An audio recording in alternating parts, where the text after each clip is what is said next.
welcome back to Learn with Surya and today we are going to discuss about Shannon's theory of confusion and diffusion। तो यार Shannon's theory क्या होती है आज हम ये जानेंगे। क्रिप्टोग्राफी की हमारी सीरीज चल रही है और यदि इसके नोट्स आपको चाहिए तो डिस्क्रिप्शन में लिंक है, आप वहां से डाउनलोड कर सकते हैं। तो चलिए शुरू करते हैं।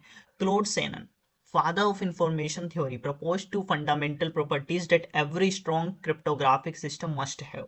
तो कहने का मतलब ये है कि क्लोड शैनन जो है, जिसे फादर ऑफ इंफॉर्मेशन थ्योरी भी कहा जाता है, इनने जो है क्रिप्टोग्राफी में दो इंपॉर्टेंट प्रॉपर्टीज को डिफाइन की थी जो हर स्ट्रॉन्ग इंक्रिप्शन सिस्टम में होनी चाहिए। Shannon's theory, Shannon's concern was to prevent cryptanalysis based on statistical analysis. The reason is as follows. Assume attacker has some knowledge of the statistical characteristic of the plain text. Example, in a message, the frequency distribution of the various latest may be known. If these statistics are in any way reflected in the ciphertext, the cryptanalysis that is attacker may be able to reduce the encryption key।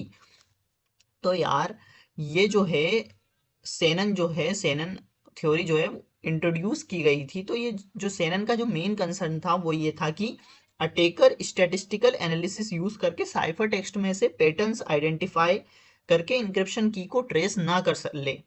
Okay, example कि अगर attacker को plain text का frequency distribution पता है, जैसे English में ETA सबसे ज्यादा आते हैं, तो और अगर ये ही पैटर्न साइफर टेक्स्ट में रिफ्लेक्ट हो जाए तो अटेकर जो है वो आसानी से पैटर्न मैचिंग करके की को गेस कर लेगा। ओके, इस प्रॉब्लम को सोल्व करने के लिए शैनन ने दो फंडामेंटल प्रिंसिपल दिए। ओके, क्या प्रिंसिपल थे? Confusion and diffusion. पहला हमारा कंफ्यूजन एंड दूसरा डिफ्यूजन। तो पहला होता है हमारा कंफ्यूजन। अब कंफ्यूजन क्या करता है कि confusion means making the relationship between the cipher text and the key extremely complex and unpredictable. तो कंफ्यूजन क्या होता है कि कंफ्यूजन का जो सिंपल मतलब है साइफर टेक्स्ट और की जो की है उसके बीच का रिलेशन इतना कॉम्प्लेक्स और अनप्रिडिक्टेबल बनाना कि अटेकर उसका जो पैटर्न है वो समझ ही ना सके। इन सेनेंस वर्ड सेनेंस की डेफिनेशन क्या थी कि confusion obscure the connection between the cipher text and the secret की, यानी कि इंक्रिप्शन का गोल ये होता है कि साइफर टेक्स्ट से की का कोई सीधा रिलेशन दिखाई ही ना दे। ओके, अब होता है कंफ्यूजन इंश्योर्स डेट। क्या इंश्योर करता है confusion? Changing one bit of the key causes a large unpredictable changes in the cipher text, यानी कि की का एक बिट चेंज करने से साइफर टेक्स्ट में ह्यूज और अनप्रिडिक्टेबल चेंज आता है।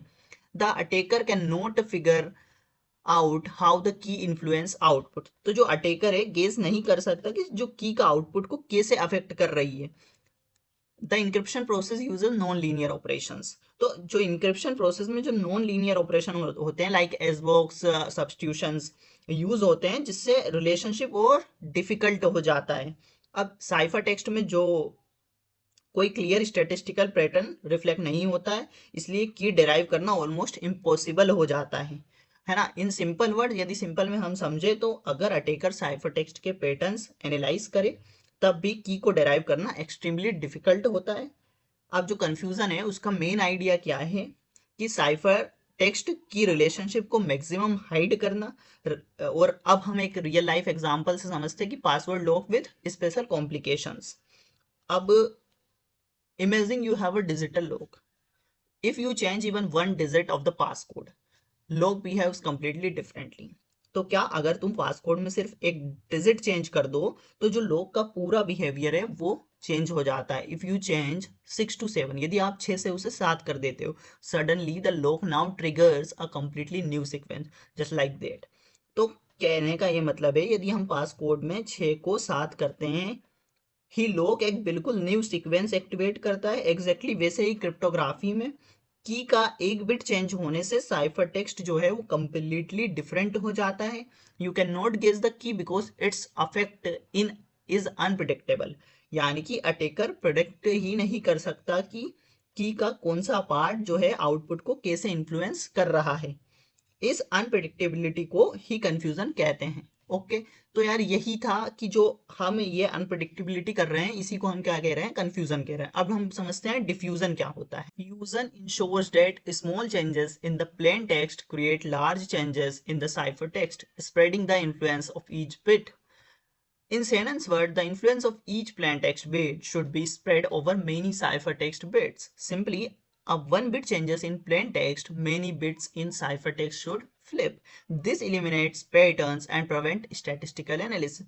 तो कहने का सिंपल सा मतलब ये है डिफ्यूजन का कि प्लेन टेक्स्ट में यदि हम छोटा सा चेंजेस भी क्या करें, जो छोटा सा चेंजेस करेंगे वो साइफर टेक्स्ट में क्या करेगा, एक लार्ज स्केल और वाइड स्प्रेड चेंजेस प्रोड्यूस करता है।